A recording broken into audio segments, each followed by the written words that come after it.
नमस्कार। क्या ईश्वर का अस्तित्व है? ये एक ऐसा सवाल है ना, जिसने सदियों से बड़े बड़े विचारकों को भी बांट कर रखा है। तो आज हम भारत के दो सबसे बड़े बुद्धिजीवियों के बीच इसी विषय पर हुई एक जबरदस्त बहस को समझने की कोशिश करेंगे। हाल ही में यही सवाल एक पब्लिक डिबेट का सेंटर पॉइंट बना और आमने सामने थे भारत के दो ऐसे जाने माने विचारक जिनके नजरिए इस मुद्दे पर एक दूसरे से बिल्कुल जुदा हैं। तो एक तरफ थे इस्लामी विद्वान मुफ्ती शमाइल नदवी साहब और दूसरी तरफ जाने माने लेखक और मुखर नास्तिक जावेद अख्तर साहब।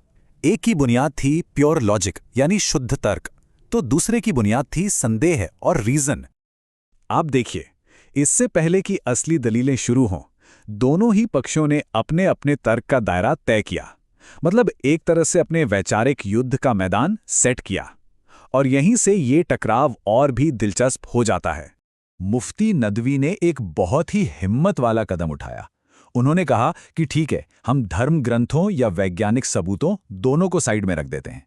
मेरी पूरी दलील, मेरा पूरा केस सिर्फ और सिर्फ प्योर डिडक्टिव लॉजिक पर आधारित होगा।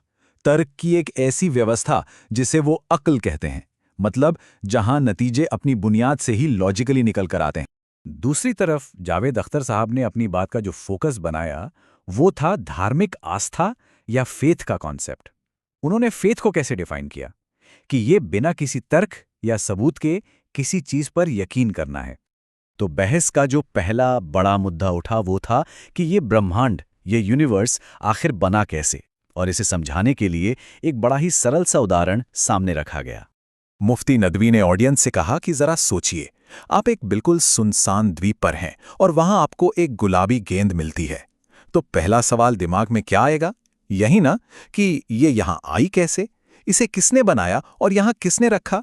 अब मुफ्ती नदवी ने इसी लॉजिक को उस गुलाबी गेंद से उठाकर पूरे ब्रह्मांड पर लागू कर दिया। उनका तर्क कुछ ऐसा था कि देखिए, इस ब्रह्मांड में हर चीज कॉन्टिंजेंट है, मतलब वो अपने होने के लिए किसी और चीज पर निर्भर है। लेकिन ये जो कारण और प्रभाव की चेन है, ये हमेशा हमेशा के लिए पीछे नहीं जा सकती। ये एक लॉजिकल गलती होगी जिसे इन्फिनिट रिग्रेस कहते हैं। तो जाहिर है इस चेन को कहीं तो रुकना होगा। एक फर्स्ट कॉज या पहला कारण होना ही चाहिए जो किसी और पर निर्भर ना हो, और यही वो नेसेसरी बीइंग है जिसे हम ईश्वर कहते हैं। इस पर जावेद अख्तर ने फौरन पलटवार किया। उन्होंने पूछा कि भाई, अगर आप गेंद पर सवाल उठा रहे हैं तो उस द्वीप पर क्यों नहीं जिस पर वो गेंद पड़ी है, या फिर खुद इस पूरे ब्रह्मांड पर यह सवाल क्यों नहीं?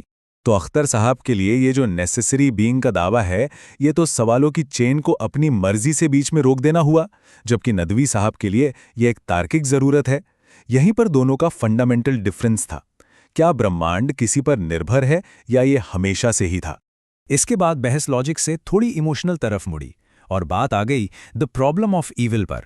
मतलब दुनिया में इतनी पीड़ा, इतना कष्ट क्यों है? जावेद अख्तर ने यहां एक बहुत ही पावरफुल, इमोशनल और तार्किक सवाल खड़ा किया कि अगर एक सर्वशक्तिमान, सब कुछ जानने वाला और न्याय करने वाला ईश्वर है, तो फिर यह दुनिया इतनी तकलीफों से क्यों भरी हुई है? और उन्होंने गाजा में भूख से मरते बच्चों का उदाहरण दिया। इसके जवाब में मुफ्ती नदवी का कहना था कि दुनिया में जो पीड़ा है वो ईश्वर के न होने का सबूत नहीं है, बल्कि ये एक डिवाइन प्लान का जरूरी हिस्सा है।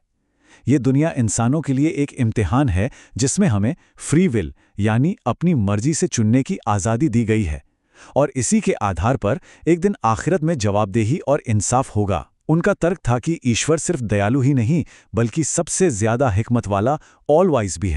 और यहीं से बहस एक और गहरे सवाल पर पहुंच गई। नैतिकता या मोरालिटी का असल स्वभाव क्या है? क्या इंसाफ, जैसा कि अख्तर साहब मानते हैं, समाज को ठीक से चलाने के लिए बनाया गया एक इंसानी नियम है, ट्रैफिक लाइट की तरह? या फिर जैसा नदवी साहब का मानना है, ये एक ऑब्जेक्टिव डिवाइन ट्रूथ है जो ईश्वर के स्वभाव से ही जुड़ा है?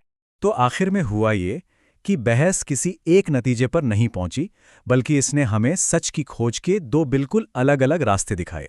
एक रास्ता है प्योर लॉजिक का, जो एक जरूरी नतीजे की तरफ ले जाता है, और दूसरा रास्ता है स्केप्टिसिज्म का, यानी संदेह और सबूत की मांग का, जहां कोई भी असाधारण दावा करने वाले पर ही यह जिम्मेदारी होती है कि वो उसे साबित करे।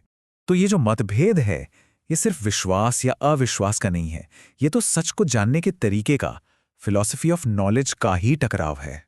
तो आखिर में ये बहस हमें किसी जवाब के साथ नहीं बल्कि एक ज्यादा गहरे सवाल के साथ छोड़ जाती है कि सच को कैसे पाया जाए।